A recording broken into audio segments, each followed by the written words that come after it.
mesin akan memprosesnya dan mengeluarkan tepat satu angka. Jadi di sini tuh apa ini? Oh, record. Terus kata kuncinya di sini tuh tepat satu. Maksudnya gini. Jadi ketika apa? Satu input itu tidak boleh menghasilkan dua output yang berbeda. Dalam kata lain, domain itu adalah daftar input yang boleh dimasukkan dan kodomain adalah wadah atau tempat output mungkin untuk jatuh. Dan range adalah output yang benar-benar pernah keluar dari mesin. Contohnya seperti ini. Contoh tadi.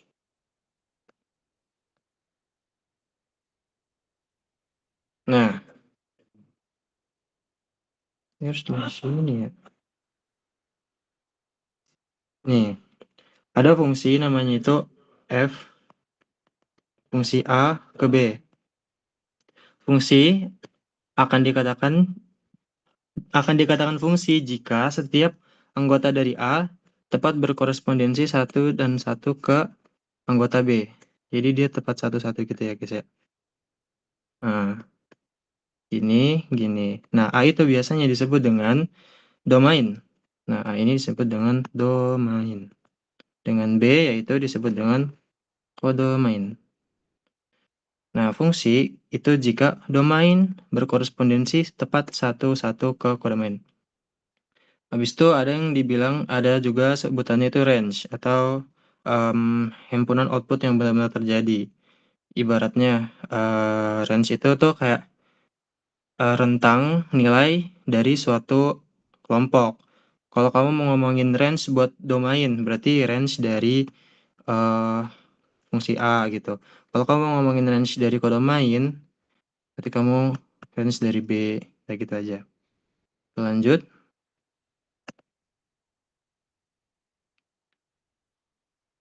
ini gimana cara bawahnya?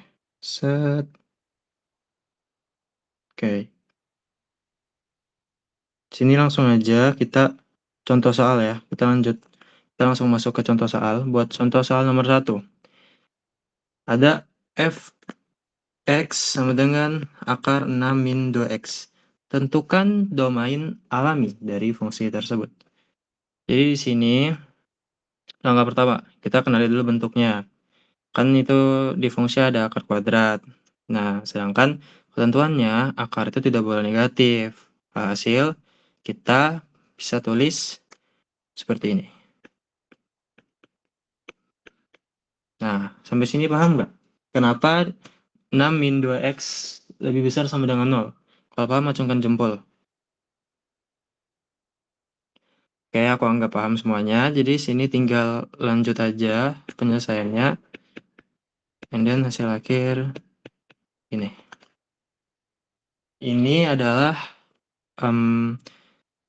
adalah bentuk domain dari fungsi fx itu.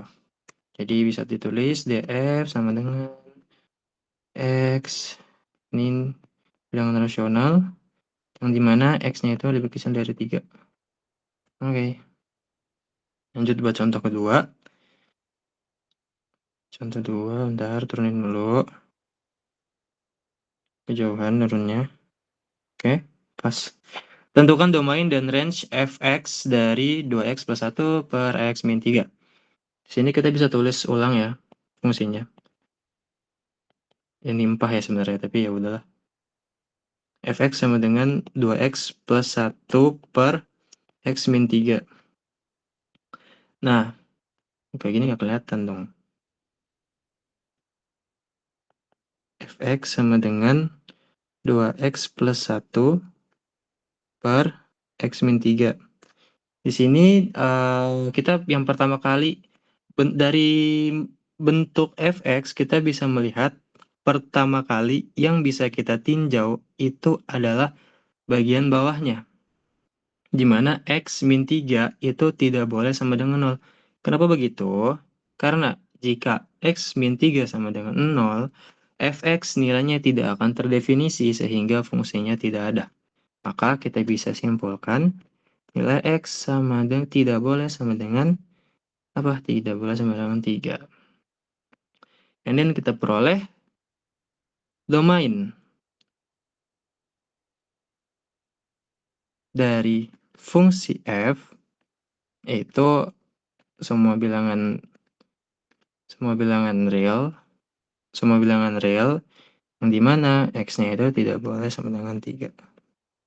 Oke. Selanjutnya kita tentukan range dari fx ini. Nah, cara buat kita bisa nentuin range-nya atau hasilnya itu, kita misalkan dulu fungsi fx itu menjadi sebuah variabel, yang dimana kalau di solusi, kita misalkan dia menjadi variabel y. Kita bisa tulis ulang y sama dengan 2x plus 1 per x min 3. And then, kita pisahkan mereka dengan garis silang di dua ruas yang berbeda. Setelah itu, kita satuin nilai x-nya. Jadi begini, x min 3y sama dengan 2x plus 1. Nah, inti akhirnya itu kita pengen supaya nilai y-nya itu gabung semua. Berarti kita bisa keluarin kayak gini kan. Wait, yang dikeluarin itu x-nya.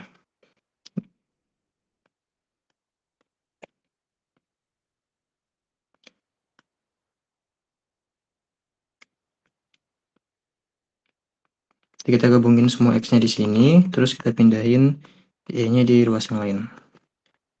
Y sama dengan min 2 sama dengan 3y plus 1. Dan kita peroleh x sama dengan 3y plus 1 per y min 2. Hasil kita punya range dari fungsi fx itu ada di untuk semua bilangan real y yang dia y itu tidak boleh nilainya sama dengan 2. Gitu. Ya. Nilai df sama rf-nya. Oke, sampai sini mungkin ada yang ingin ditanyakan dahulu sebelum lanjut ke contoh soal berikutnya. Kalau tidak ada yang ingin ditanyakan, silakan acungkan jempol.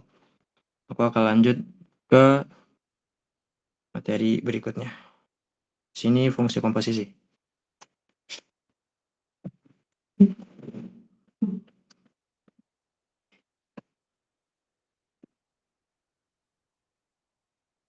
Oke, aman ya. Lanjut. Fungsi komposisi.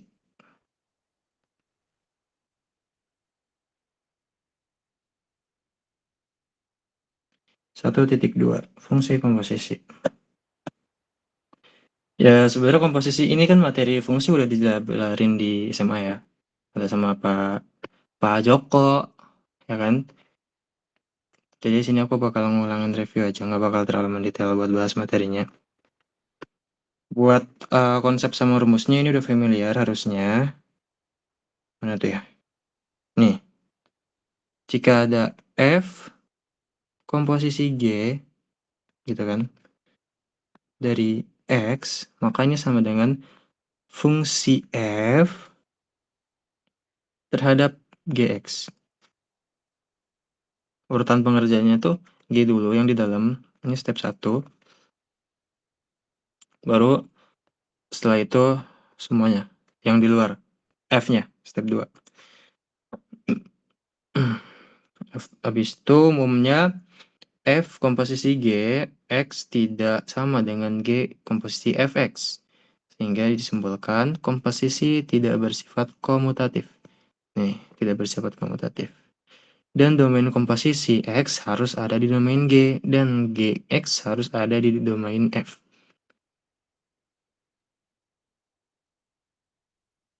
Maksudnya gimana, Kak? Maksudnya tuh nilai X-nya ini tuh dimasukin dulu ke nilai X-nya itu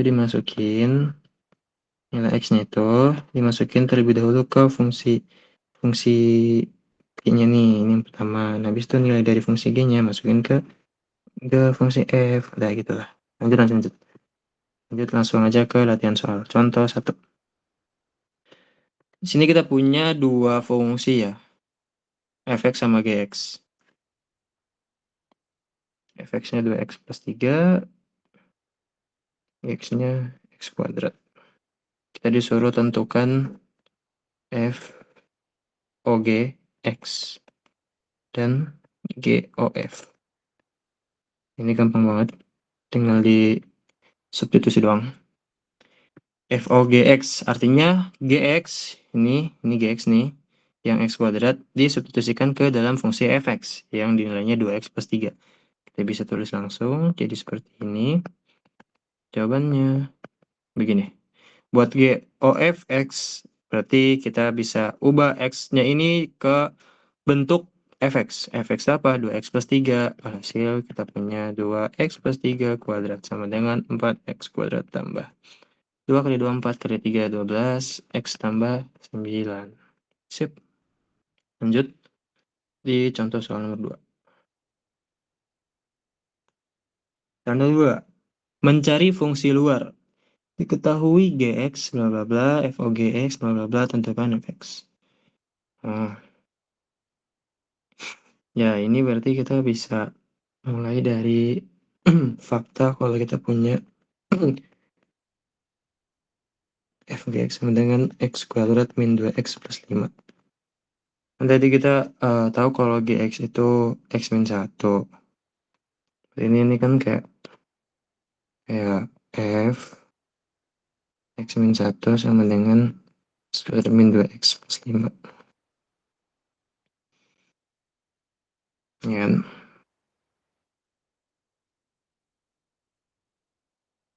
Nah, habis itu kita di sini tinggal misalin dulu x min satunya itu, misalkan x min satunya itu misalkan u. Hasil x sama dengan u plus 1. Nah, fungsi yang di atas ini kita bisa ubah jadi bentuknya seperti ini. Sama dengan it's, ya keluar. Kocak.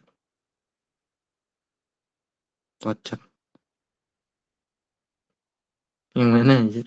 Karik.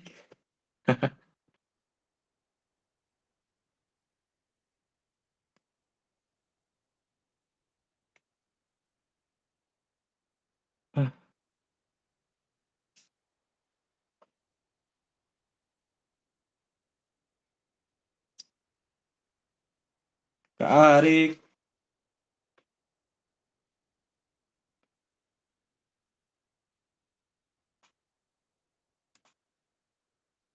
Ntar ya guys ya.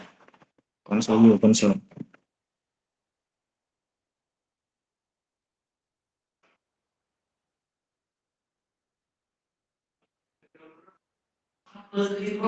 Kenapa?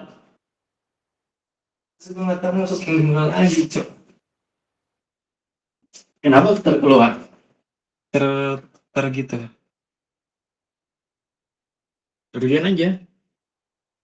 Terus kayak ya udah kembali lagi ke sini. Hmm. Terus ulang lagi. Sip, sip, sip, sip, sip. Ini kan? Nah, thank you.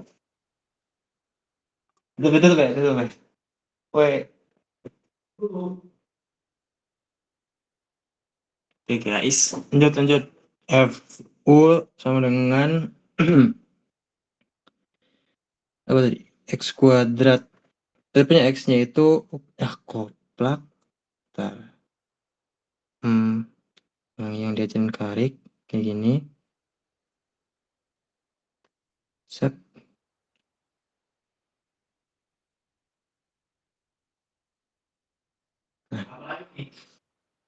Nah, ke bawah dah. Langsung aja dah tulis di sini F kita punya X-nya itu tadi U plus 1. Kita ubah dia menjadi U plus 1 kuadrat kurang 2 U plus 1 tambah 5. Ini U kuadrat tambah 2 U tambah 1 kurang 2 U tambah 5. Berarti kan kita punya U kuadrat. Ini hilang ya. Bisa 4.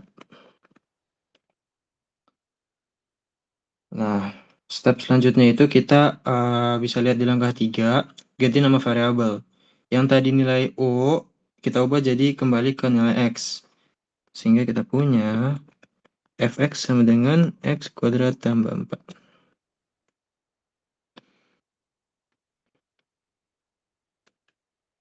Langkah terakhir sebelum kita mengklaim jawaban kita benar itu adalah, kok dia kayak gini?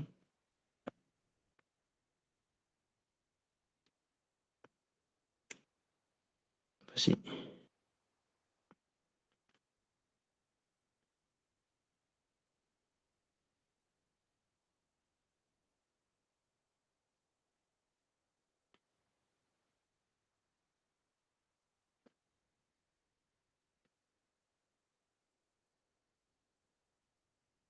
Yalah,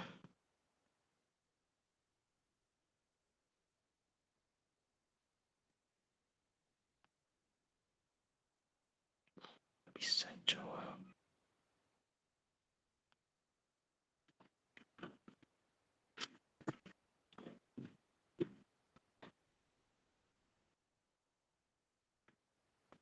Ada di apa? Ya, kehapus. Apa yang harus kau lakukan, Cok? Tidak tahu. Keluar aja, Dev. Mulai aneh-aneh.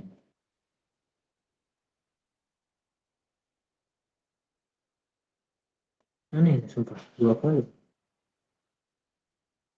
Udah, abaikan aja save-nya. Discard aja, discard.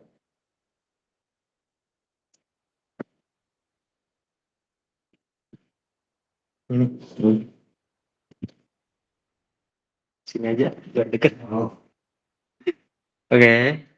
Kita dulu sampai di fungsi komposisi.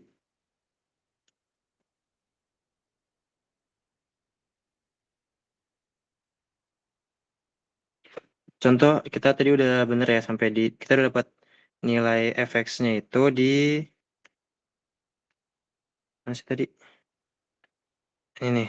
Kita udah dapat nilai fx-nya itu sama dengan x kuadrat tambah 4. Nah, step terakhir sebelum kita mengklaim jawaban kita benar, itu dengan membuktikannya, yaitu dengan mencek. Kita bisa substitusi nilainya ke fungsi komposisi awal. Ya, begini.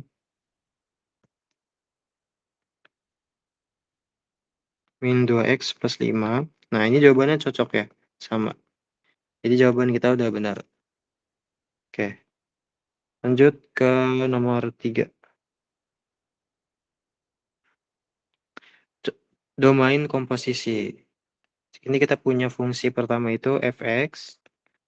Ini yang nilainya minus 3, akar 3. Kita punya fx akar 3, terus kita juga punya gx sama dengan min 2. Tentukan fx beserta domainnya. Nanti kan tinggal x min 2 ini sama dengan akar dari x min 2 ya. Di sini kita suruh tentukan nilainya, kita sudah dapat, dan domainnya. Domain dari FOG. Ini simpel aja karena x min 2 itu tidak boleh, x min 2 itu tidak, nilai x min 2 itu tidak boleh lebih kecil dari 0. Kita bisa buat persamaan seperti ini. Dan kita dapatkan DFOG itu x, di mana x-nya lebih dari 2. Lanjut. Fungsi inverse. Kalau F adalah mesin maju, maka F inverse itu adalah artinya mesin mundur. Dia mengembalikan output ke input asalnya. Mesin mundur hanya mungkin dibuat kalau tidak ada 2 input yang menghasilkan output sama. Kalau ada, mesin mundur bingung mau mengembalikan kemana. Itulah kenapa fungsi harus bijektif supaya punya inverse. Jadi syarat fungsi inverse itu F fungsinya terlebih dahulu itu harus bijektif. Atau sama dengan injektif, satu-satu. Input beda sama dengan jadi output juga beda dan surjektif. Jadi bijektif itu tuh bijektif itu tuh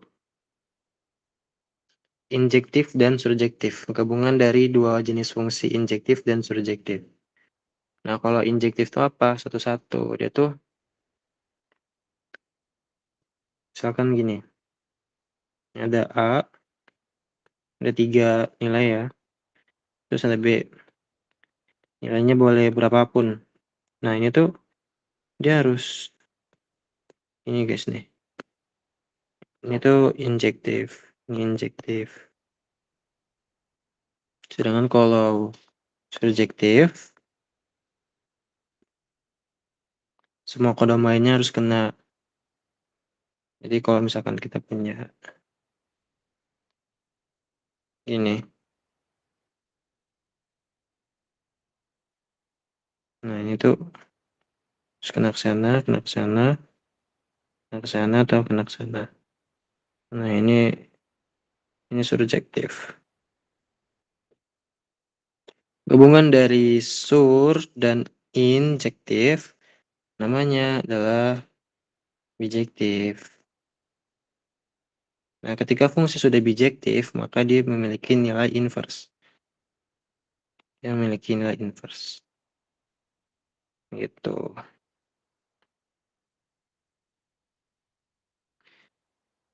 Fungsi inverse juga punya sifat-sifat. Yang pertama ini, jadi kalau kita punya fungsi dikomposisikan dengan fungsi itu sendiri yang diinverskan dari nilai X, maka hasilnya sama dengan X. Dan ini, itu tinggal ini dibalik aja. Oke. Lanjut.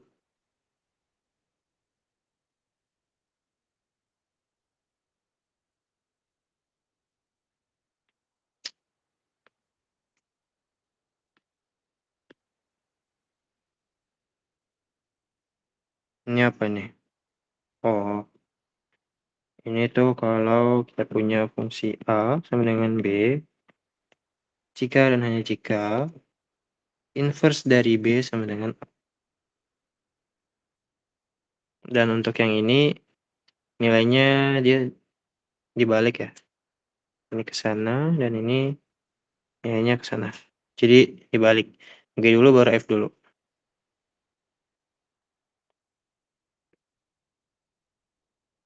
Dan yang terakhir sifatnya itu untuk persamaan garis. Jadi kalau ada garis misalnya gini. Mana? Misalnya gini ya. Terus ini fungsi F. Nah, nilai F min satunya itu adalah pencerminan terhadap garis Y sama dengan X. Y sama dengan X itu gimana kan kayak gini ya. Set. Nah gitu. Jadi Y sama dengan X-nya itu dia kurang lebih ada di sini lah ya. Situ. Set gitu. Nah, pada pencerminan terhadap Y sama dengan X. Di sini juga ada rumus cepat fungsi pecahan linear. Kalau kita punya fungsi f(x) sama dengan ax tambah b per cx tambah d, fungsi inverse dari x-nya yaitu, ini d dulu nih, ini d-nya naik. D-nya naik, turunin a, a-nya turun, dan ditambah minus. Jadi min dx, b-nya tetap, c-nya juga tetap, d-nya yang dikasih minus, a-nya yang kasih minus. Jadi yang diubah tuh cuman d sama a-nya aja. Dan jangan lupa dikasih tandanya itu minus. Tuh, minus a. Oke, masuk ke contoh 1. Kita punya fungsi f(x) yaitu 2x min 5. Tentukan nilai inversnya.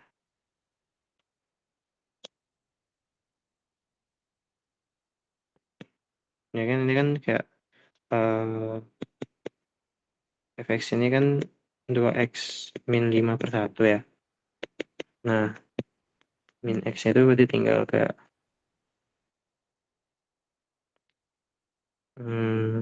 min x min 5 per min 2. Nah, ini bisa dihilangin minusnya jadi kayak gini.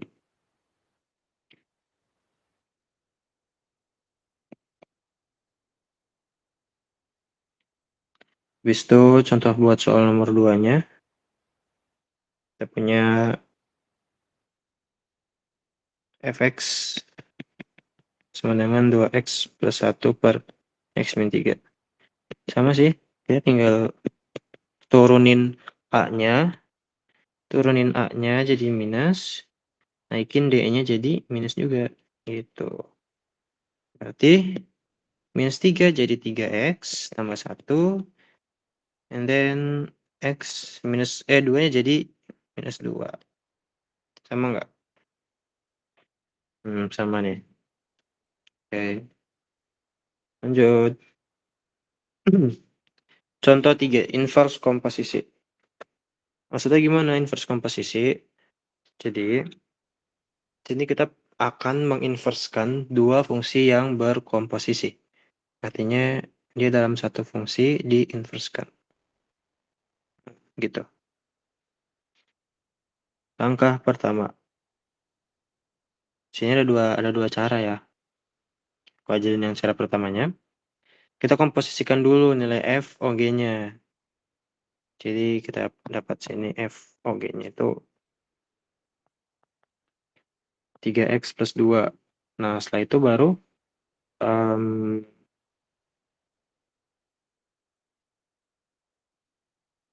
kita inverskan deh. Sub. Nah, ini kan sama kayak per 1 kan ya. Jadi min x plus 2 per min 3.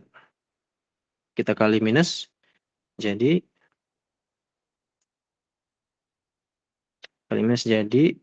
x min 2 per 3. Oke, lanjut. Cara 1 udah gampang kok itu. Cara 2 ini pakai sifat ya. Nih, ini ntar minusnya tuh kepencar. Terdistribusikan ke F dan G, di mana G terlebih dahulu dan dilanjutkan dengan F. Next. Nanti ini bisa dibaca jebakan umumnya, segala macam. Kita masuk aja ke titik stasioner.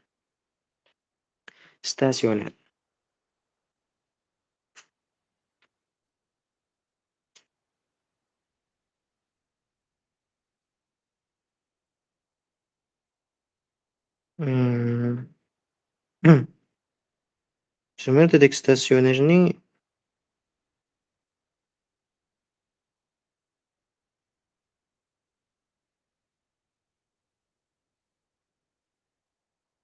kayaknya nggak akan terlalu keluar sih. Cuman ini materinya juga masih ingat banget diajarin di kelas 12 sama Pak Joko. Jadi harusnya masih hangat lah ya. Di sini tuh kita punya ya, kalau misalkan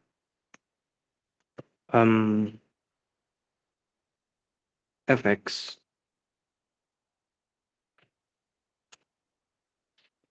Nah, bentar.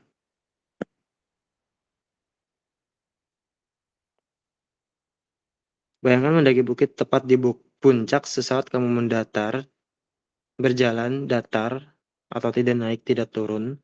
Begitu juga di dasar lembah. Turunan f inverse x, f aksen x mengukur kemiringan grafik. Di puncak dan lembah kemiringan 0, titik-titik dengan seperti stasioner. Datar sesaat belum tentu puncak. Oke.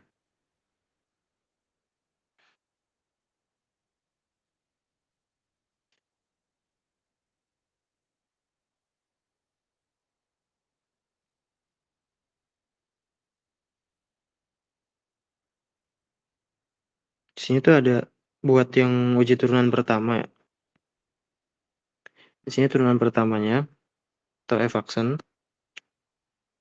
Kalau tanda f aksennya itu di kiri C itu tuh titik stasioner ya. Dimana nilai C itu ketika f aksen C-nya sama dengan 0. Ketika f aksen C itu di kiri C, dia positif, berarti dia nilainya kesimpulannya maksimum, naik lalu turun. Sedangkan kalau tanda f aksennya di kanan C, dia kalau positif dia minimum. Ini dihafalin aja tabelnya. Di sini juga ada untuk turunan keduanya. Sudah dijelaskan kalau F aksen C kurang dari 0, maka dia maksimum, kurang dari 0 minimum, sama dengan 0, tidak bisa disimpulkan. Lanjut, masuk ke contoh soal aja, biar mudah dipahaminya. Kita punya fungsi sebagai berikut. Tentukan semua titik stasioner beserta jenisnya. Pertama, kita lakukan penurunan atau f aksen x dari fungsi f. Kita dapat hasil seperti ini. Untuk f aksen x-nya seperti ini. Kita dapat nilai x0 atau x sama dengan 2. Langkah kedua, kita uji jenis dengan turunan kedua. Jadi kalau kita udah yang pertama di sini penurunan pertama, kita lanjut di penurunan kedua. Ya, penurunan itu kan tadi udah ada rumusnya di awal toh. Ini rumus penurunannya. Jadi kalau kita punya misal fx sama dengan x pangkat 3, aksennya tuh tinggal 3 kali x, 3 min 1. Sama dengan 3x2. 3 dari mana? 3 diturunin sudah. Terus 3 yang dikurangin 1. Kayak gini lah. Tuh. Ini n-nya tinggal naik, n-nya tinggal pindah, dan pangkat dari n akan dikurangin 1. Lanjut. Untuk nilai fx, f aksen x-nya, kita juga dapat 6x min 6. And then, jadi kita bisa simpulkan sendiri ya. Ketika f aksen 0, nilainya tuh dia kurang dari 0. Kurang dari 0 nih. Apa implikasinya? Nilainya adalah maksimum. Dapat dari mana, Kak? Dari teori yang sebelumnya ini. Nih, ya kan? Kalau dia kurang dari 0, ya kesimpulannya maksimum. Seperti itu. Sedangkan ketika kita masukkan f aksen 2, dia lebih dari 0. Implikasinya apa? Minimum. Lanjut, langkah ketiga, kita hitung nilai fungsinya. Jangan lupa titik stasioner adalah pasangan x, y. Jadi f sama dengan 0, fungsi f0 sama dengan 2, yaitu sebagai titik balik maksimum 0,2, dan f2 sama dengan min 2. Ini 2, atau ini tibal maksimum ya. Tibal maksnya 0,2. Sini f2-nya min 2. Wait. Nah, sebagai tibal min itu 2, min 2. Oke. Kita bisa lanjut. Jadi itu untuk contoh soal yang titik ekstrim ya. Jadi dia ada maksimum dan minimumnya gitu. Sekarang kita coba untuk yang bukan ekstrim ya, stasioner tapi bukan ekstrim. Ekstrim. Ada fungsi fx sama dengan x min 3. Kita diminta untuk menyelidiki titik stasioner dari fungsi tersebut. Ya, langkahnya sama. Kita dimulai dengan menurunkan fungsinya. F aksen x kita dapat segini. Berarti hanya x sama dengan 0 yang menjadi titik stasionernya. And then, kita coba lagi untuk di penurunan kedua. F aksen x dengan min 6x. Sehingga kita dapatkan F aksen 0 sama dengan 0. Yang dimana ini tidak bisa disimpulkan.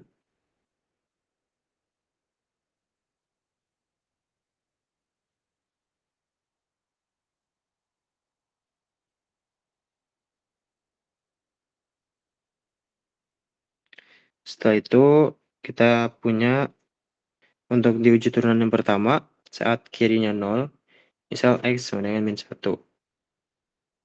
Sini kan hasilnya min 3 ya, dimana dia lebih dari 0, maka dia akan jadi naik.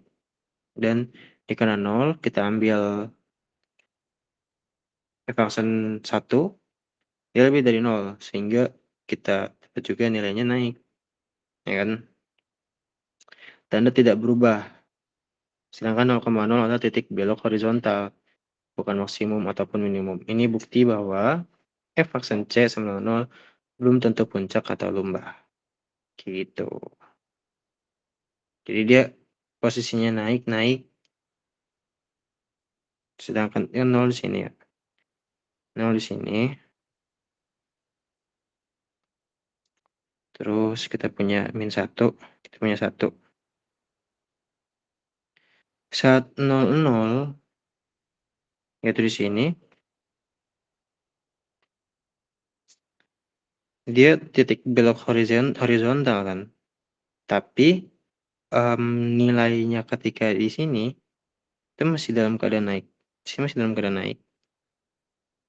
Dan di sini pun dia masih naik. Jadi ini hanya titik belok saja yang sebagai tibal titik belok. Tapi belum tentu minimum atau belum tentu puncak. Bisa jadi dia puncaknya di sini nih, di bawah sini nih. Gitu. Ini hanya titik belok aja. Oke. Untuk bab 1 sekian. Bisa dibaca dari ringkasannya.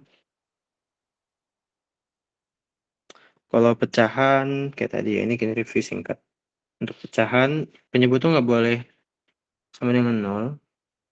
Bagian bawah nggak boleh sama dengan 0. Terus untuk domain akar tuh harus, isi akarnya itu harus lebih dari sama dengan 0. Kayak tadi kita punya X min 3. Berarti kita bisa langsung tuliskan dia seperti ini. And then, kayak gini. Gitu. Untuk pecahan misalnya ada 2X min 1. Nah, berarti ini X-nya tidak boleh sama dengan 1. Komposisi kerjakan dahulu yang mendekati X. Setelah itu baru kerjakan yang seluruhnya. Hasil dari GX. Dan dia tidak bersifat komutatif ya ini. Domain komposisi. Domain komposisi itu berarti kerjakan dulu kerjakan dulu komposisinya seluruhnya, baru ditentukan nilai dari domain G. Kayak gini. Ini domain dari F, terus dia berubah ke domain G. Nah, syarat inverse. Inverse itu syaratnya harus bijektif. Atau gabungan dari injektif tambah surjektif. Yang bijektif. Sifat inverse sudah banyak. Ini yang pertama. Komposisi F inverse sama dengan X. Nilai dari X-nya aja. F A sama dengan B. Ketika di inverse, dia jadi seperti ini. Ini 2. Ini 3, 4. Dah. Kita masuk di turunan pangkat. Nah, ini turunan pangkat tuh diferensial ya. Dimana dengan diferensial kita bisa menentukan nilai titik stasioner. Kita punya set sama dengan set. Maka C adalah sebagai titik stasioner.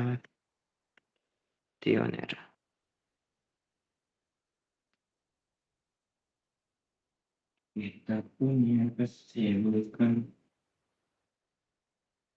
Sama ini juga, ini kayak turunan 2. Kalau nilainya kurang dari 0, dia max. Min tidak dapat disimpulkan. Nanti balik uji pertama. Oke. Bab 1 sudah selesai. Masuk di bab 2 ya, vektor. Kita bacakan dulu itu isinya. Kalau kalian pernah mendengar skalar, itu hanya menjawab berapa banyak. Misalnya, suhu 30 derajat Celcius. Vektor menjawab berapa banyak dan ke arah mana. Seperti instruksi jalan 3 km ke timur. Bedanya, vektor dan skalar yaitu terdapat pada arah. Tidak hanya pada besaran atau nilai saja. Kita masuk di konsep dan rumus.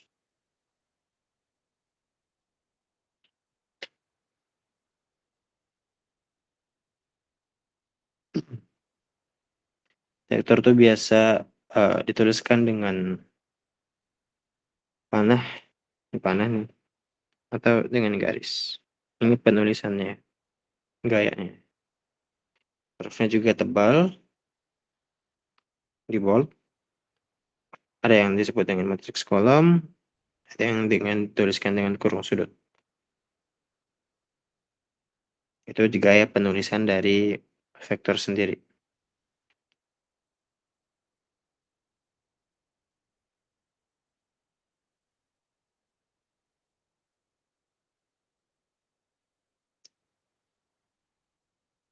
Ada juga yang dibilang dengan vektor satuan, atau kita bisa tulisnya dengan notasi topi.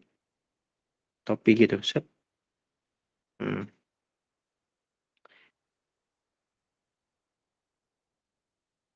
Vektor posisi dan vektor antara dua titik punya vektor posisi A dari titik O ke A. Vektor dari A ke B. AB, BA ujung dikurangi pangkat. Oh. Ini kayak ada 3,5, B, 2.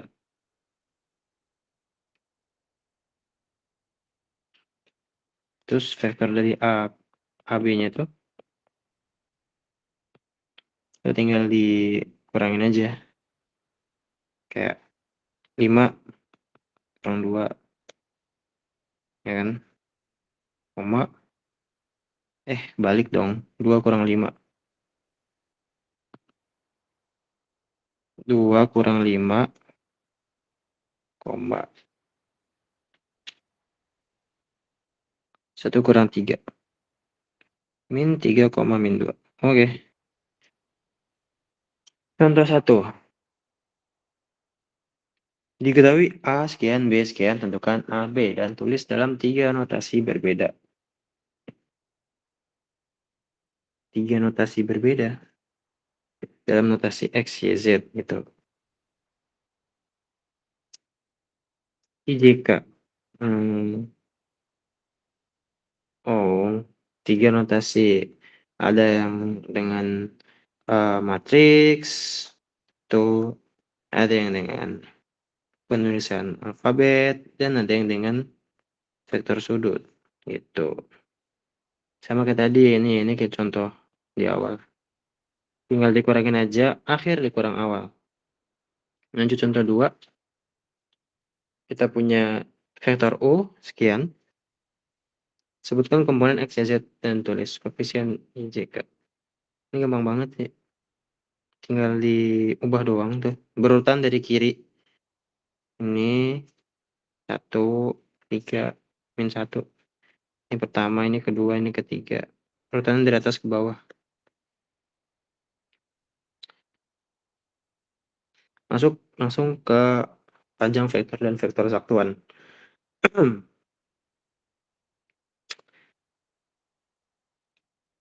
Kalau kita punya vektor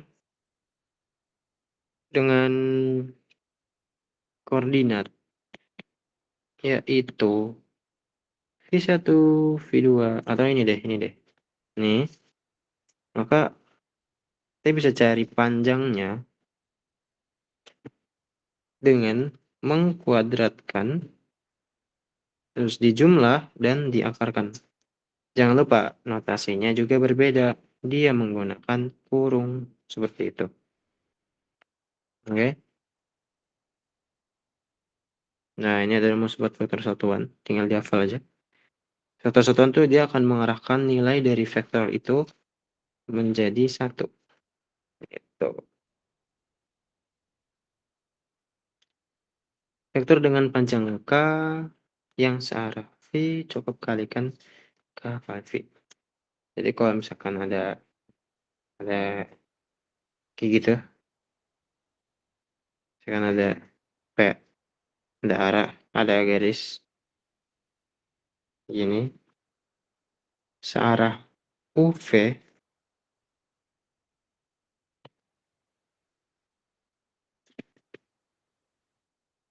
Itu tinggal dikalikan saja.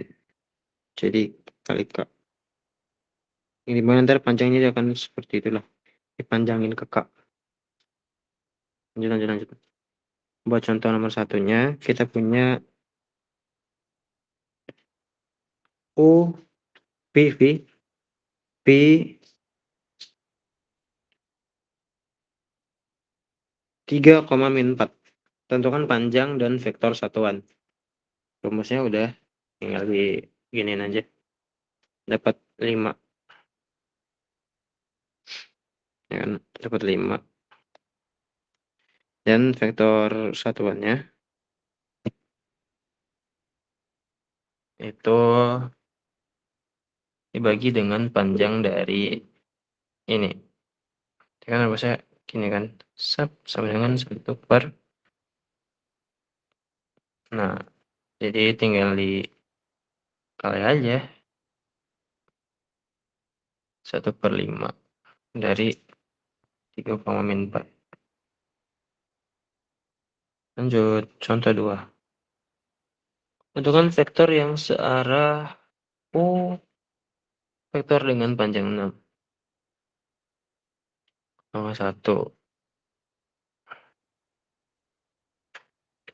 Kita cari nilai dari panjangnya, itu 3. Dan kita punya satuannya, vektor satuannya seperti berikut.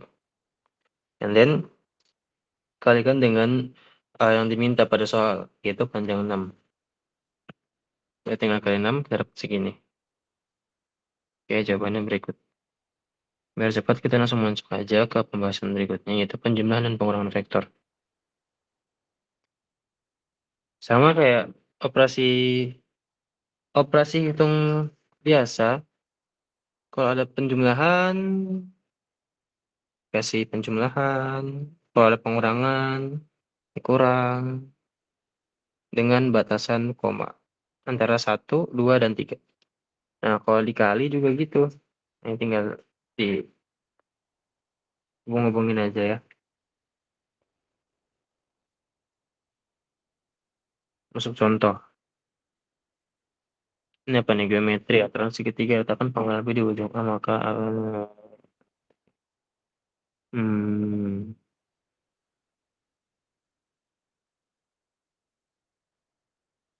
itu bisa dibaca, itu fun fact tentang geometri dari vektor. Masuk di nomor salah 1. Nah, ini harus ditahu nih kenapa nih. Karena biasa ada soal tahun kemarin dia mengangkat permasalahan dari persamaan ini nih. Kalau ada vektor A ditambah vektor B, panjangnya itu dia tidak sama dengan ini ya.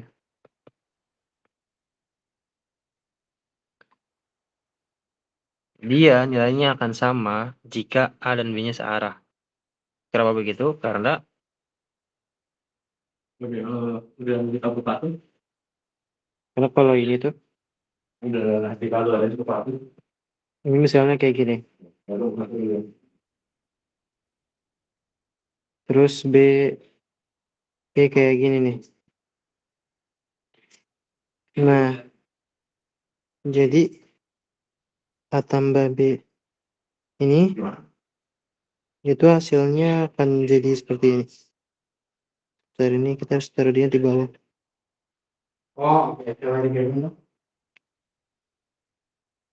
Nah, ini dia.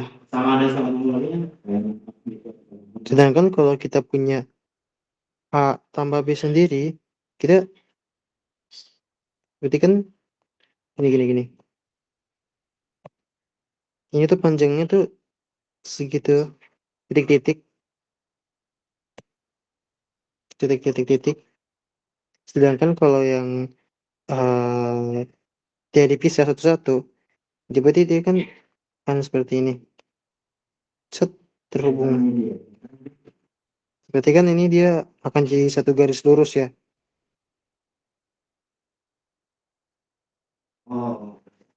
Tuh, gimana panjang ini tidak sama dengan yang garis lurus ini. Karena kita bisa lihat aja dari sini panjang panjang yang titik-titik itu dia diagonal. Kalau kita turunin pun dia akan jadi seperti ini loh. Titik sini, sedangkan ini lurus di sini, sedangkan dia ini akan jatuh di sini. Intinya lebih lebih kecil lah gitu. Dia akan terjadi ketika akan sama nilainya ketika arahnya sama. Jadi kalau sama tuh dia tinggal lurus-lurus gitu. Oke, lanjut. Buat contoh satu,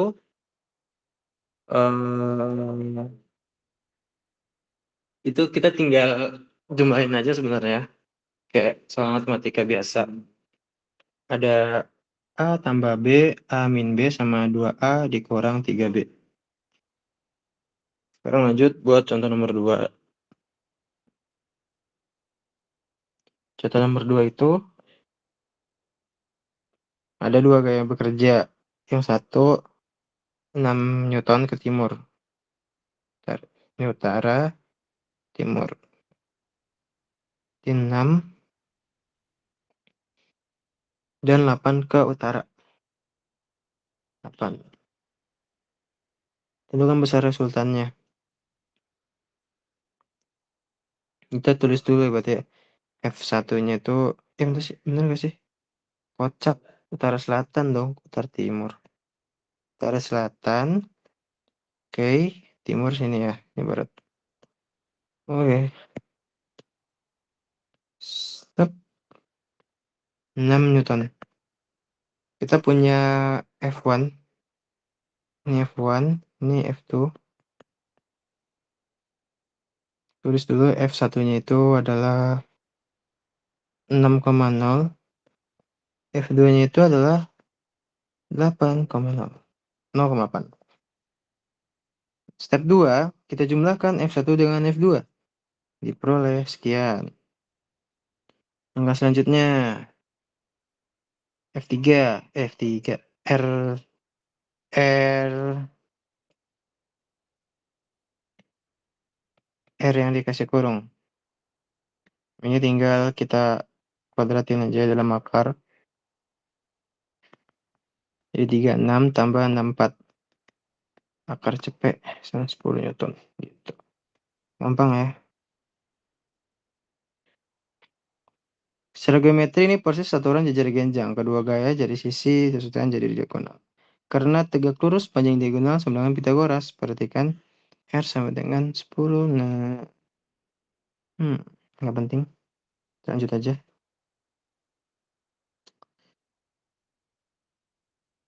Perkalian dot atau skalar.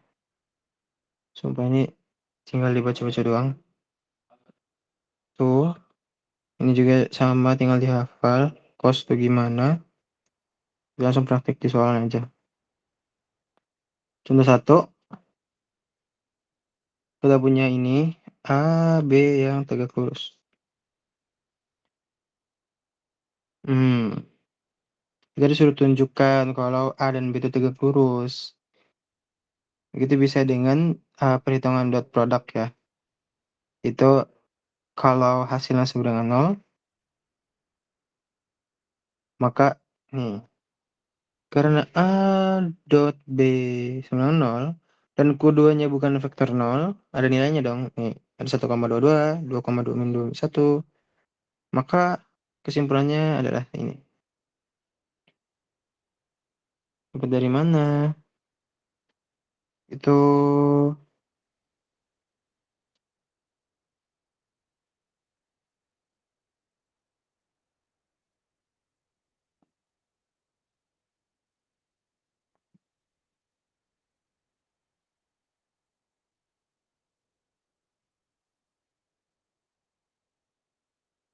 sini ada di modulnya ya. Kalau perkaliannya 0, berarti dia ntar jadi tegak lurus. Dan hasil dari dot itu selalu skalar nilainya. Oke, lanjut.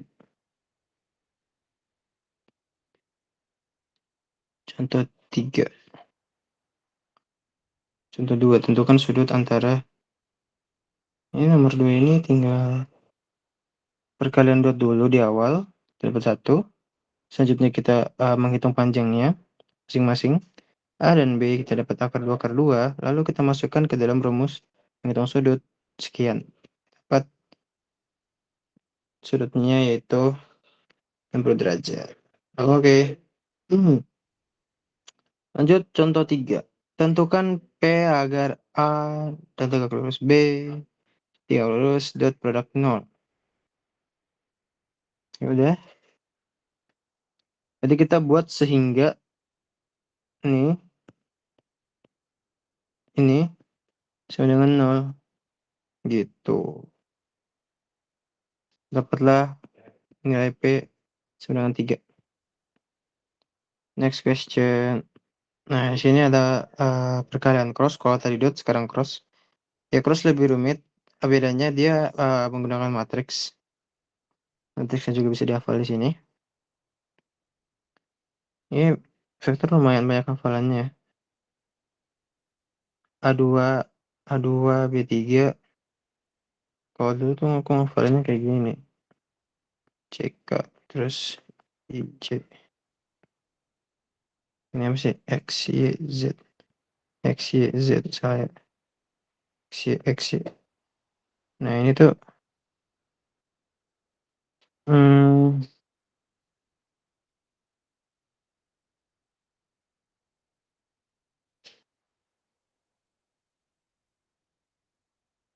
oh, dia di sini 2 ya. Jadi dia nggak bisa pakai yang kayak gini. Dia langsung perkaranya hanya 2, cukup A2, A3 kayak gitu. Terus A3, B2.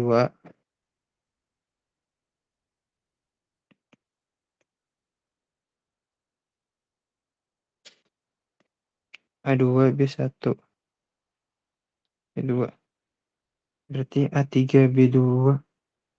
A3, B2 tuh berarti dia. Oh, gini nih. Oh, I see, I see, I see. Berarti kalau misalkan kita mau ninjau nilai I-nya ini tuh ditutup. I-nya tuh ditutup. Ini tutup. Hanya kita tinggal misalkan yang ini aja yang bentuk silang gitu tuh. Nah, untuk yang jadi nilai positifnya itu adalah dari kiri ke bawah. Dari kiri atas ke kanan bawah. Ini positif. Sedangkan yang lawannya, arah lawannya itu negatif. Gitu. Ini analog untuk menghitung variabel J dan variabel K. Kita bisa lihat di sini. A1, misalnya A1 sini. Berarti B3 bawah. Kita tutup J kan, kita tutup J. Terus A1 B3 dikurang A3 B1. Oke, make sense ya. Kayak gitu aja guys. Nah, terus di sini tempatnya tuh harus diingat perbedaannya itu penghubung antara I dengan J yaitu adalah negatif. Penghubung antara J dengan K positif. Lanjut. Atau kita bisa pakai ini sih. Pola ekspansi determinan. Istilahnya gitulah. Positif, negatif, positif. Hanya di bagian J-nya aja nih yang minus. Gitu. Hasil cross tuh vektor. Jadi kalau tadi dot itu skalar, cross tuh vektor. Yang tegak lurus terhadap A dan B.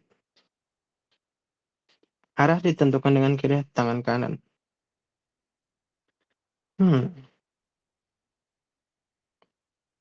Dia juga anti komutatif, jadi dia nggak bisa ditukar-tukar gitu. Menukar urutan artinya membalikan arah. Kita masuk di contoh soal. Hitung A, B untuk A, B sekian, lalu buktikan hasilnya tegak lurus keduanya. Sama kayak tadi yang aku ajarin, yang aku bilang-bilang. Kalau kita mau menghitung komponen I, tutup kolom pertama. Ini kita dapat 2. Kita J, ingat tandanya pertama minus dan tutup kolom kedua. Yang K tutup kolom ketiga. Kita dapat 2, dapat 5, dapat min 4. Segini. Oke. Langkah kedua, kita akan mengecek tegak lurus dengan dot product.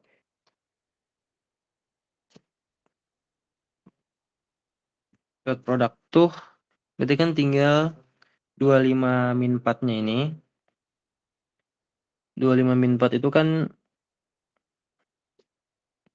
hasil cross didotkan dengan nilai dari A. Ini X didotkan dengan, ini cross didotkan dengan B. Vektor. Nah, hasilnya tuh 0. Hasilnya tuh 0. Ini benar. Sehingga implikasinya menyimpulkan bahwa dua-duanya 0. Hasil cross benar tegak lurus. Nah, jadi ini tegak lurus. Gitu. Oke, contoh 2. Tentukan luas segitiga dengan titik sudut. Kita punya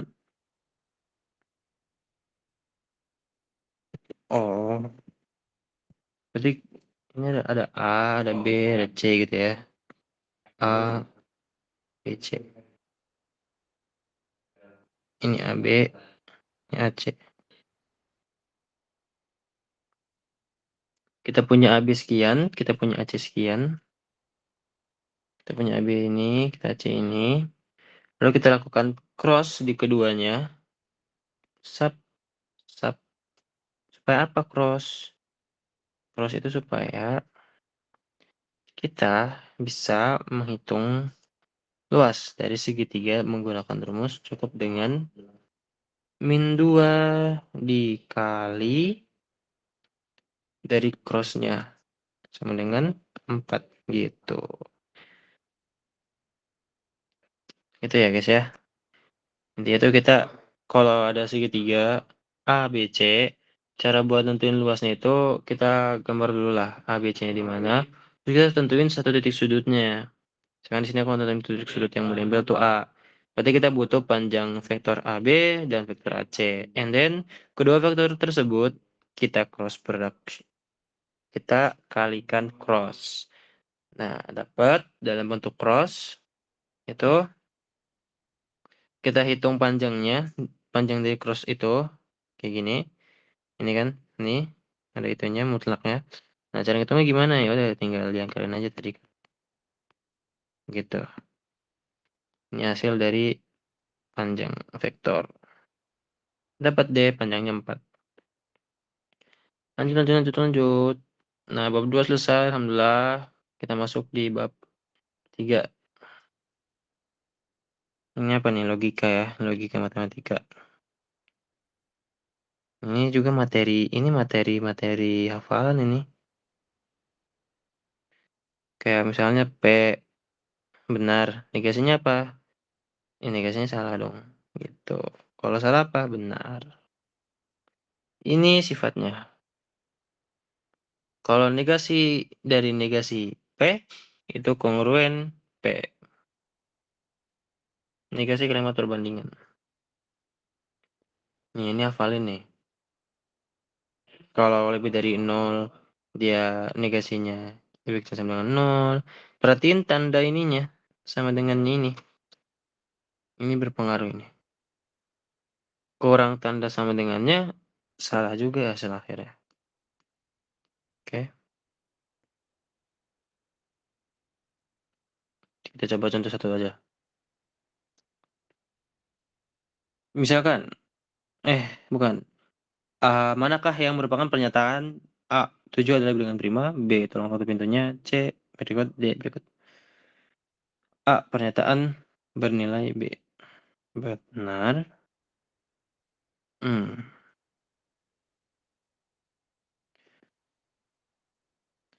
7 adalah bilangan prima. Apakah ini sebuah pernyataan? Ya, ini sebuah pernyataan benar. Tolong tutup pintu. Ya, ini sebenarnya tanda seru ya. Ini perintah itu. Jadi ini bukan. C, X kurang dari 10. Ya, itu bukan pernyataan. Itu lebih ke informasi saja gitu. Dan informasi itu masih bisa dibantah sehingga kita masih memerlukan nilai data dari X terlebih dahulu untuk mengetahui apakah memang X kurang dari 10 adalah sebuah pernyataan. Karena ini masih ibaratnya kalau dibilang tuh kalimat terbuka. Jadi ini bukan pernyataan. Benar salahnya tergantung X. D, 2 tambah 2 sama dengan 5. Ya ini benar sih, ini pernyataan.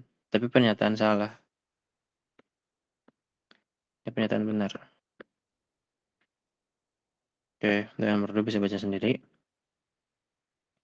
Lanjut di konjungsi dan disjunction. Conjunction dan disjunction. Untuk Morgan. Nah ini nih, mulai nih. Gampang kok. Ini kayak ini tabel sih, ini tabel kebenaran. Ini dihafalin aja karena pasti bakal dipakai juga. Dipakai juga buat buat TPB. TPB kayaknya nggak ada sih tabel kebenaran. Tapi nanti kalau yang mau ada hafal matematika diskrit ini pasti bakal kepake banget. Ini dipelajari, dihafalin aja. Begitu juga dengan hukum De Morgan. Gampang kok. Tinggal lihat ini negasinya di mana. Nanti kita bisa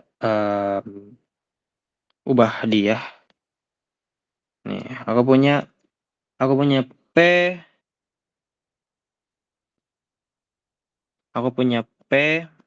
jadi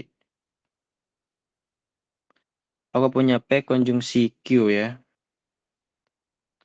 yang dinegasikan. Menurut hukum De Morgan, nilai ini kongruen. Kongruen dengan negasi dari P. Jadi ini tuh masukin satu-satu, sub, masukin satu-satu, namun tanda teh dibalik. Jadi cuma tandanya aja yang diganti. Oke, seperti itu. Sama juga ini dibalik gitu ya. Oke, sudah paham. Materinya begitu saja.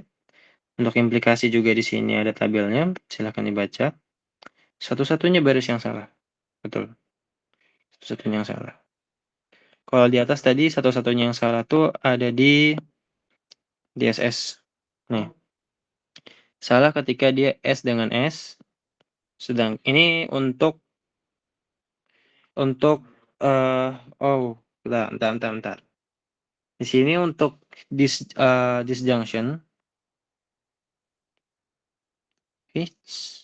Apa tuh?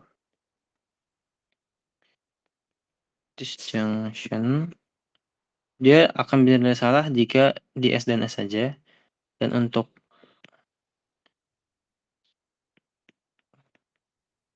conjunction, dia akan bernilai benar hanya di B dan B.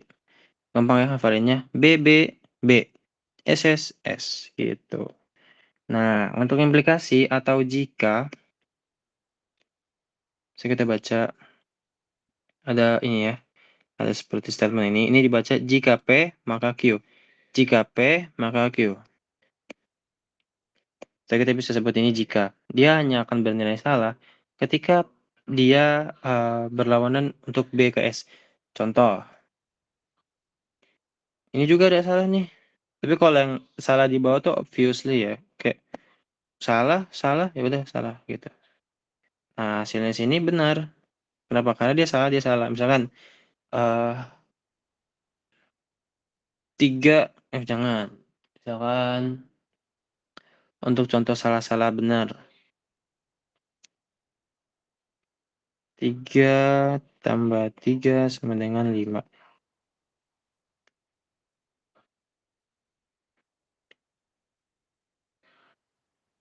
Di sini dia bilang kalau statement pertama, dia bilang kalau 3 tambah 3 sama dengan 5. Di statement kedua, dia bilang kalau ini adalah salah. Sehingga akumulasi dari keduanya yaitu benar. Gimana cara jelasinnya? Misal nih, ada orang bilang 3 tambah 3 sama dengan 5. Nah, itu kan kesalahan pertama. Terus orang yang kedua bilang, kalau itu salah. Nah, itu kesalahan kedua.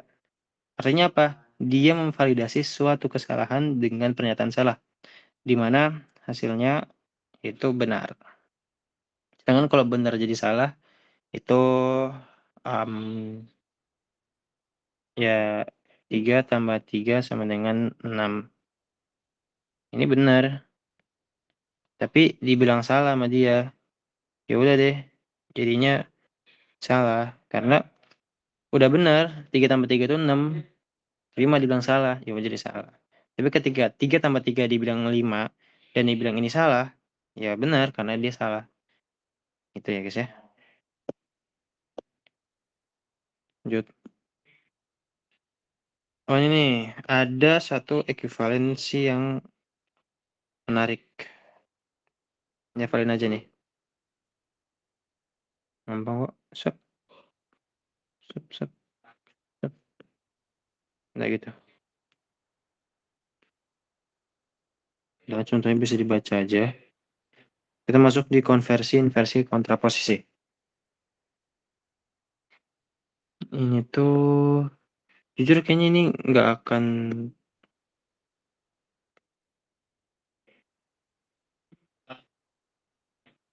ini terlalu dalam sih untuk dikeluarkan di soal pretest. Kayak masih banyak soal pretest yang bisa ditunjukkan dibanding materi yang part ini. Cuman pada intinya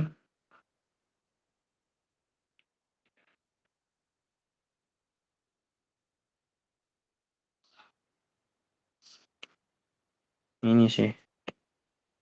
Tuh. Kalau P P implikasi Q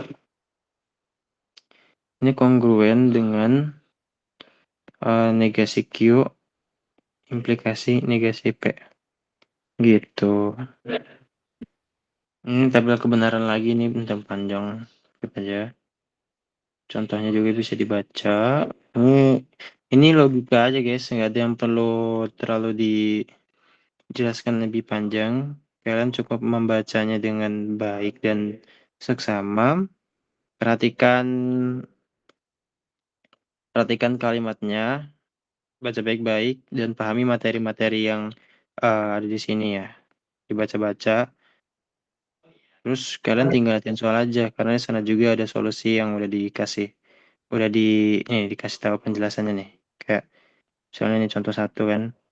Ini soalnya ditanya apa sampai sini. Nah, habis itu ntar ada penjelasannya, konversi apa, inversi apa, kontraposisi apa. Jadi gampang tinggal dibaca aja. Kalau ini yang ngerasa UTBK gitu Kak. Iya bener, ini buat materi PU kan, ada modus ponens, modus tollens, Iya. dualisme, segala macam. Kalian bakal pelajaran ini di ada satu mata kuliah yang memang khusus mempelajari ini, tapi itu nggak semua fakultas, jadi ya santai aja. Pretest nggak akan sekejam itu juga kok, masih aman. Lanjut, biimplikasi. Biimplikasi atau sebutannya jika maka. Bukan, sorry, jika dan hanya jika. Tuh. Jadi P akan terjadi jika dan hanya jika Q juga terjadi. Gitu. Dia juga punya tabel kebenarannya. Seperti apa? Seperti berikut. Dia B dan S-nya seimbang ya, ada dua ya. B di atas dan B di bawah. Jadi kalau mau menulis tabel kebenaran tuh urutannya gini guys. B dulu, baru B dulu. Nah baru S di kanan. Nah habis itu yang di bawah baru S-nya diganti, baru yang terakhir SS. Ini konsisten nih urutannya harus kayak gini. Ini pertama, dua, tiga, empat. Biar nanti ngapalinnya tuh gampang tuh. Ntar letak-letak BSS-nya tuh gampang. Disesuaikan dengan tandanya di sini. Mau di implikasi, implikasi, konjungsi, disjunction, segala macam. Contohnya juga bisa dibaca sendiri. Kita lanjut di apa ini? Enggak, ini nggak akan dibahas banget. Kalian bakal belajar ini nanti kalau udah masuk semester. Tenang aja. Nggak akan sekejam itu kok. Pretest. Lanjut. Ini apa sih? Ringkasan kan? Nah, ini ada ringkasan. Nah, ini nih enaknya dari kasih ringkasan juga kalian bisa tinggal dari semua materi tabel kebenaran di atas kan tuh banyak banget ya. Ini udah dirangkumin tuh. Jika P dengan Q dengan B, BSS dan urutannya seperti itu, kita punya tabel untuk negasi, kita punya tabel untuk konjungsi, kita punya tabel untuk konjungsi, disjungsi, implikasi, dan biimplikasi. Kalian bisa lihat polanya nih. Kalau disjungsi itu B-nya di atas, S-nya. Kalau konjungsi di bawah, biimplikasi S-nya di sini, ini di sini, gitu. Ada hukum De Morgan juga. Nih, ada 2. Ini permainan negasi aja. Modus ponens, modus tollens. Nggak akan keluar sih.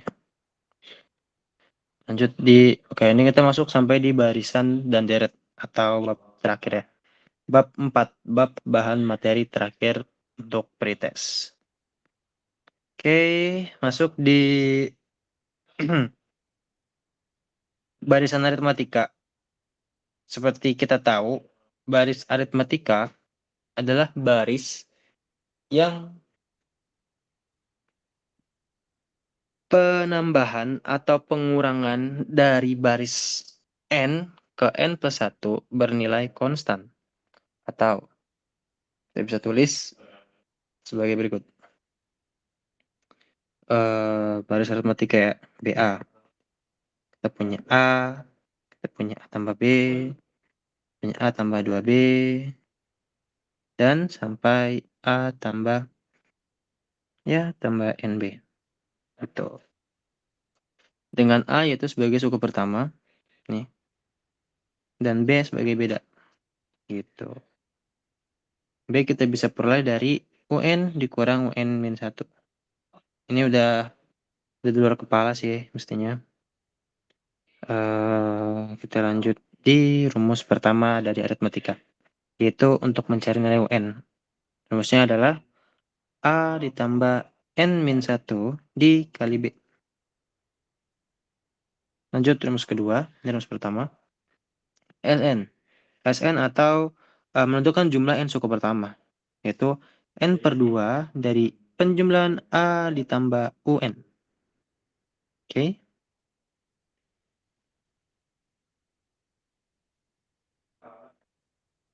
Dan ini yang ketiga ini obviously aja.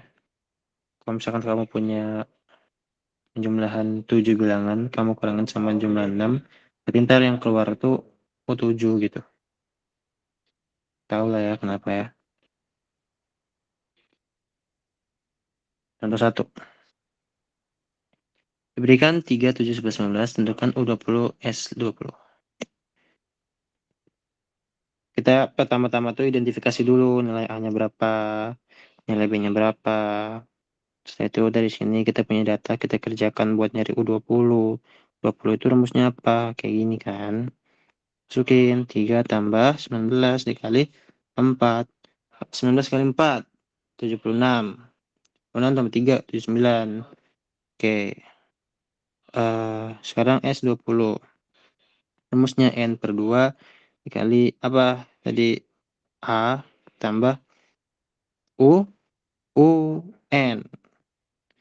N-nya 20 per 2, A-nya 3, UN-nya adalah 79. 79 dapat dari U20 ya, atau UN. Ini tinggal 10 dikali 79 tambah 3. 82, 820. Udah. Gampang, gampang. Ini contoh 2. Ini gampang banget sih, serius. Lanjut aja. Ini apa nih?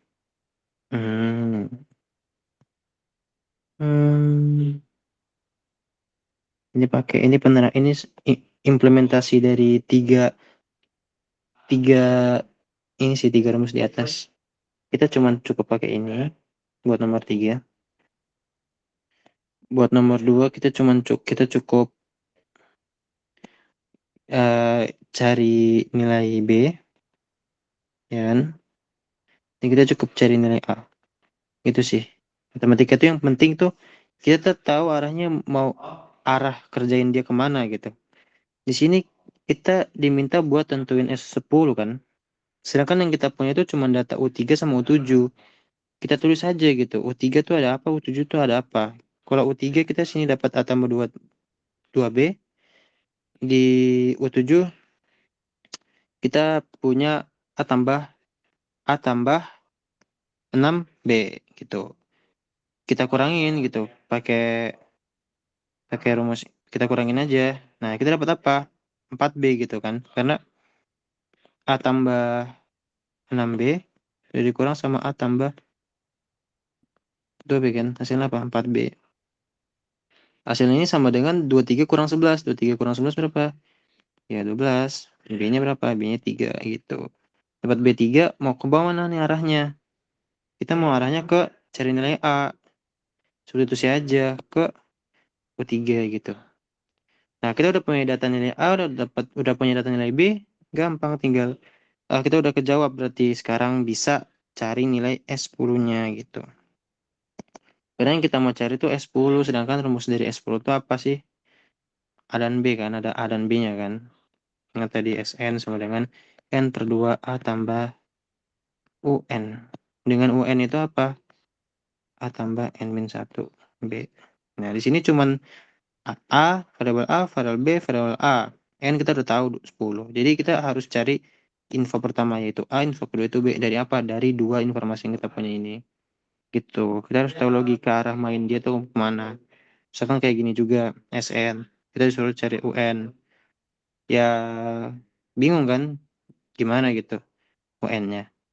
Cuman kita ingat tadi di awal udah dikasih tahu kalau misalkan ada SN dikurang SN min 1, ini hasilnya UN. Gitu. Ya udah kita terapin aja di sini rumusnya. Kayak gitu deh. Kalau yang contoh 1, ini tuh ini hmm, oh ini tinggal masukin rumus aja nilai A dan B. Oke, lanjut. 1, 2, 3 selesai, lanjut masuk di geometri. Lagi-lagi hafalan simpelnya. Kita punya UN sama dengan A kali R pangkat N-1. SN-nya yaitu berikut. Untuk kenapa bisa begini, untuk kenapa bisa begini, kalian bisa coba eksplor sendiri ya, karena di sini kita dan saat pretest nanti waktu juga terbatas, jadi biasakan untuk hafal rumus. Namun lebih penting jika kalau kalian paham rumusnya dari mana, silakan eksplor sendiri. Oke, masuk di contoh 1. 2618, tentukan U6 S6. Kita punya A-nya berapa, kita punya R-nya juga di sini. Ya 3, 6 bagi 2 aja, ya kan? Tinggal dihitung U6. UN itu apa tadi? A kali R pangkat min 1. SN apa? A kali R pangkat min 1. R min 1. Gitu. Ini kan?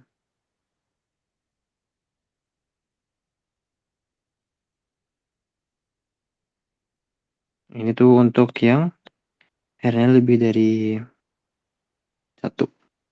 Kalau R-nya kurang dari 1, berarti pakai yang ini. Ini ada 2 nih. Ini 1, ini 2. Gitu. Masukin aja, contoh 2 juga sama. Mungkin yang berbeda. Nah, notasi. Notasi ini sigma ya. Sigma itu penjumlahan dari misal kita punya sigma I sama dengan 1 N A1 AI. Nah, itu tuh berarti penjumlahan dari A1 sampai AN. Mulainya dari bawah, akhirnya di atas. Kayak gitu. Ini lagi-lagi sama kayak penjumlahan biasa. Tinggal ditambah aja. Tapi dalam format yang terpisah. Tuh. Kalau dikali, ini konstanta. Konstanta. Jadi C-nya bisa dikeluarin. Tuh.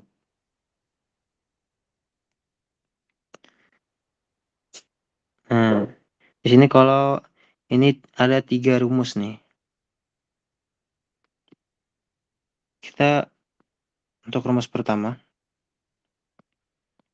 yaitu jika I 1 ditambah ini untuk 1 ditambah 2 ditambah 3 ditambah sampai dengan N. Oke, rumus kedua itu untuk 1 kuadrat ditambah 2 kuadrat ditambah sama dengan ditambah terus sampai N kuadrat. Rumus ketiga 1 pangkat 3, 2 pangkat 3 tambah sampai terus N pangkat 3. Kayak gitu. Rumusnya tinggal dihafal.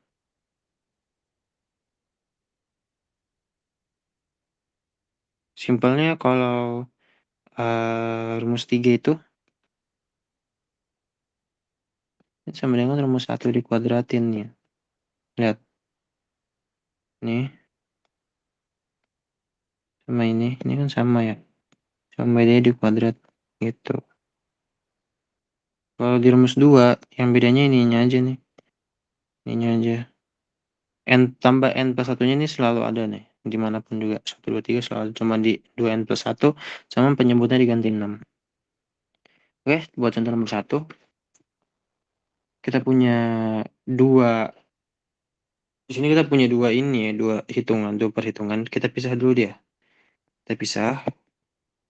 Jadi begini.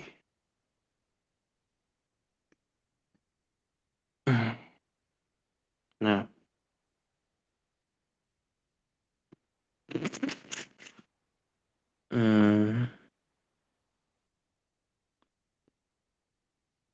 Kita tinggal hitung aja. 2-nya bisa dipindahin ke depan. Jadi 2. 10. I sama dengan 1. I kurang 10 kali 1. Jadi kalau misalkan bentuk dari ini nih. Dari I sama dengan 1 sampai 10. Terus ada 1. Nah ini tuh tinggal 1 dikali 10. 10-nya dari sini. Nah 2 sigmanya tadi. Itu kan kita bisa pakai rumus itu yang di awal ya tadi ya. N kali N plus 1 per 2 kan. Dikurang 10. Nah ini tinggal coret. Nah N-nya berapa? N-nya itu tadi sampai 10. 10 kali 11. Lah, bentar. Bener deng. Iya, 10 kurang 10. 10. 100. 100. Udah. Nomor 2 juga sama. Di sini kita pakai rumus yang N plus 1. 2N plus 1 per 6. 2N plus 1 tuh. Terus buat yang ini kan buat yang itu ya, buat yang kuadrat ya. Nah, buat yang gininya aja, buat yang satuannya N plus 1 per 2 gitu. Lanjut.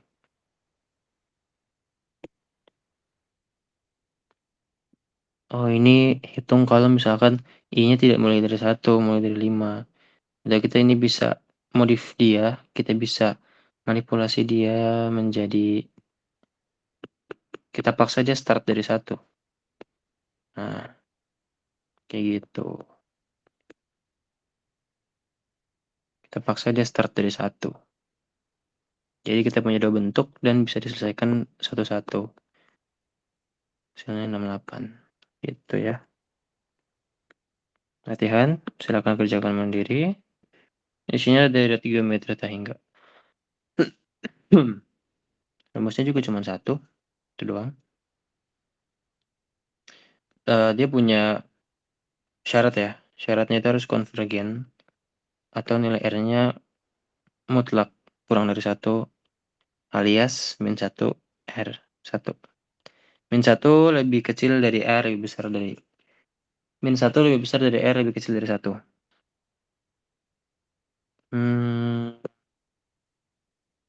Contoh soal. Nih. Kita punya A 12, kita punya R dia setengah, karena R-nya kurang dari 1, berarti dia konvergen. Kita tinggal masukkan ke dalam rumus. S tak hingga sama dengan A 1 kurang R 24. Gampang. Ini berselang-seling. Nah, kalau berselang-seling kita bisa buat dia kita bisa tinjau juga dia di saat A-nya berapa, nilai A-nya berapa. Kita dapat A-nya 8, R-nya min setengah. Masukin ke rumusnya. Ini dapat dari A 1 min R ya. Oke. Dia juga konvergen ya, karena min setengah masih masuk dalam range. Soal 3. Soal seleksi. Soal seleksi nih. Bola jatuhkan dari ketinggian 10 m. Setiap kali memantul, bola mencapai 3/5 dari saat berhenti. Tentukan panjang lintasan bola sampai saat berhenti. Ya, kita nggak tahu dia berhenti dalam konteks saat dia beneran nilainya 0 atau mendekati 0. Itu kan sangat apa ya? Sangat tipis lah bedanya ya. Jadi kayak dia memantul. Awalnya dia segini itu dia memantul segitu, memantul segini, dan seterusnya. Nah, supaya kita nggak bingung dia bakal berhenti di mana, kalau berhenti di mana saat posisinya 0 gitu kan. Kita kan harus ngitung dulu dia di suku berapa gitu ntar pada akhirnya. Sekarang kayak set. Nah, misalkan dia berhenti di sini, kita harus ngitung dulu kan dia n-nya berapa. Ini kan sebenarnya wazir juga. Pada akhirnya kan dia juga akan tak terhingga gitu. Jadi kita bisa langsung simpulkan bahwa ini adalah deret tak hingga.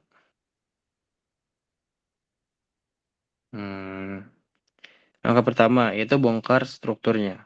Lintasan sembilan jatuh pertama 10 ditambah tiap pantulan naik lalu turun dengan 3 kali per 5. Oke.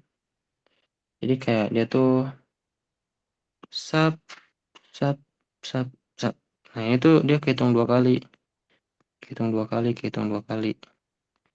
Ini 1 kali, ini 2 kali, 2 kali, 2 kali, seterusnya. Makanya di sini kita masukkan dia 2 dalam kurung. Gitu. Dengan nilai pertama itu 10. Ini 10 nih. 10. Berarti kita tinggal hitung untuk geometri tehingganya itu di bagian sini ya.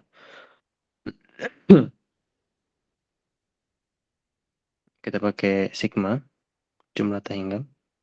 Untuk berarti di sini kita bisa tulis saja dia untuk kayak i sampai tehingga gitu ya. Yang itu sama dengan a 1 min r. A-nya berapa? A-nya itu ini nih, ini kan 2. 2 kali 3 berapa sih? 6. 6 per 1 kurang 3 per 5. 15 ya.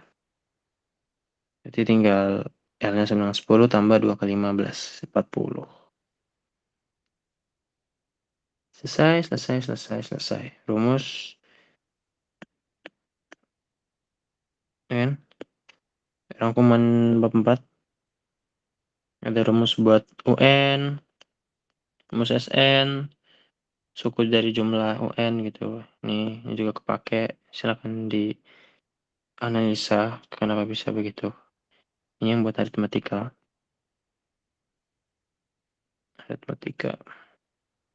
Nah, ini buat yang geometrinya. Ini geo. Ada yang UN, ada SN. Dan ini sigma. Ini mulai masuk di sigma.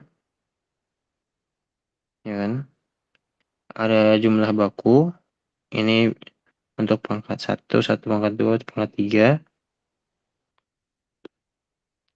Terus ada yang deret hingga atau dengan syarat dia harus konvergen, yaitu ini. Nah, ini kalau dia indeksnya dipotong. Nah, ini jadi kan ini kita paksa nih, ini kita paksa dia mulai start dari 1. Jadi dia harus dikurang dulu. Bola memantul, ya ini gampang. Nah, let's pembahasan cheat sheet. Semua rumus kunci dalam satu halaman. Enak banget nih udah modulnya lengkap ya. Ada cheat sheet-nya juga buat ada materi fungsi, dari vektor, ada materi logika, kan? Gaussian dan Dirac. Terakhir latihan campuran. Di sini ada ada 15 soal ya kan? 15 soal.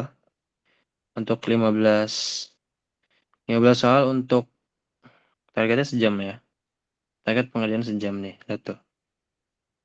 Jadi kalian bisa silahkan uji kemampuan diri sendiri dengan ngerjain soal-soal ini 15. Alokasikan waktu 60 menit sampai 75, usahain sejam. Jadi satu soalnya 4 menit, ya kan? Nah, nggak boleh lihat pembahasan dulu tapi paksain aja dapat berapapun, mau dapat 1, 2, 3 soal pun yang penting kalian jawab latihan dulu di sini. Setelah selesai 1 jam berlalu atau kalian udah menyerah, ya udah bisa baca pembahasan sudah lengkap 1 sampai 15. And then sudah selesai, kalau ada bab yang masih terasa berat, kembali ke bagian jebakan umum. Biasanya di sana tuh di sini di jebakan umum tuh udah ditulis juga beberapa uh, pengecualian kayak atau kasus-kasus yang pembuat soal tuh suka nakal. Ibaratnya mereka sengaja membuat soal yang mengecoh. Nah, hati-hati. Silakan baca semua materinya, dihafal, dipelajari di nalar.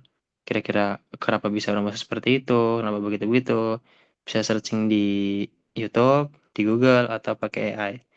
Nah, balik lagi, sebagian besar poin yang hilang di pretest juga bukan karena tidak tahu rumus, tapi karena terpleset dari jebakan yang sama, kayak gitu ya.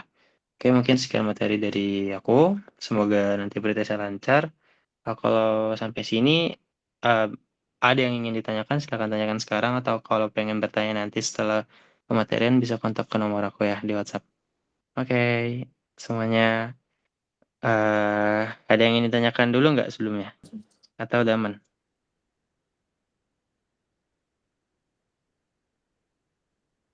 Oh, tadi ada yang mau ngomong?